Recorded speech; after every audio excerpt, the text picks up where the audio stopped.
Another year, another gaming showcase. And what's the inevitable whisper?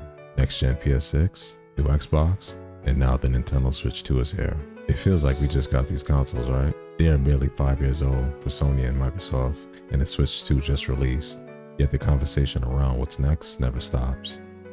But are we really ready for the next iteration of any of these consoles? Or are we just chasing an endless cycle of graphical fidelity, when what we really need is a revolution in how we play? I'm arguing that unless the next consoles bring genuinely new gameplay mechanics enabled by advanced tech, we don't need them anytime soon. Let's dive in.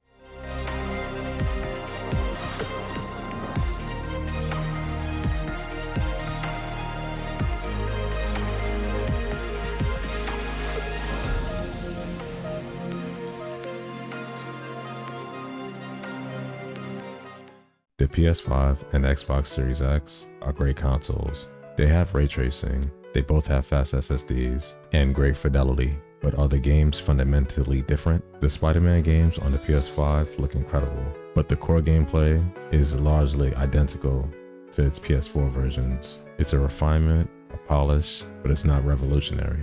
And even the new Nintendo Switch 2.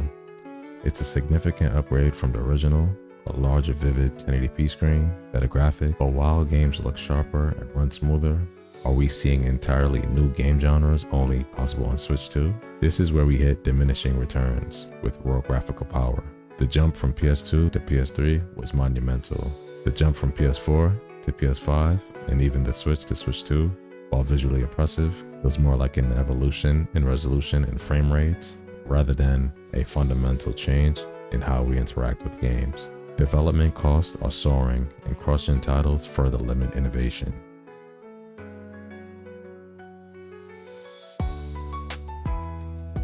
When I say new mechanics, I mean fundamentally paradigm-shifting changes, things that were literally impossible before a certain technological leap.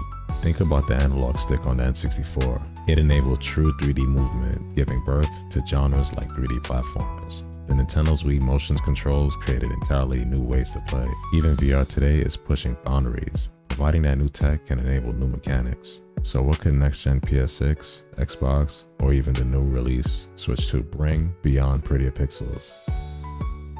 Imagine truly dynamic, destructible environments, a world where every element can be realistically altered, influencing gameplay directly. Advanced AI that learns and adapts. NPCs that generally react to your actions and evolve with your playstyle, creating unpredictable interactions. Hyper-realistic physics simulations. Beyond simple ragdolls, every object having complex physics, creating amazingly emergent scenarios. These aren't just graphical bumps, these are fundamental shifts in how we play. While the Switch 2's mouse mode Joy-Cons are a step, will they lead to a whole new genre or just a new way to interact with existing ones? That's the key question for all next-gen consoles. Console manufacturers need to sell new hardware, I get it, but is constantly chasing incremental graphical upgrades sustainable or truly beneficial for the industry? We're seeing mid-gen refreshes everywhere now. Are these the new generations? My fear is that if we keep prioritizing graphical fidelity without a clear vision for innovation and mechanics, we risk player fatigue. Games might start to feel too similar, regardless of how jaw-dropping pretty they are. We're losing the wonder of truly new ways to play. My argument is clear. Without compelling vision for how new hardware fundamentally changes gameplay, PS6, a new Xbox, or even this iterations of Nintendo's new console just feels like another incremental upgrade.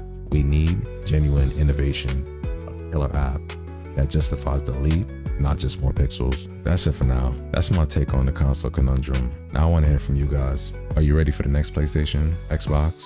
Do you have the Switch 2? Are you hyped for the future games coming out for it? Or do you agree that we need new gameplay mechanics to truly push the boundaries? Let me know all your thoughts in the comments below. If you enjoyed this discussion and want more gaming deep dives, please hit that like button and subscribe to the channel. Thanks for watching, and I'll catch you in the next one. Take care.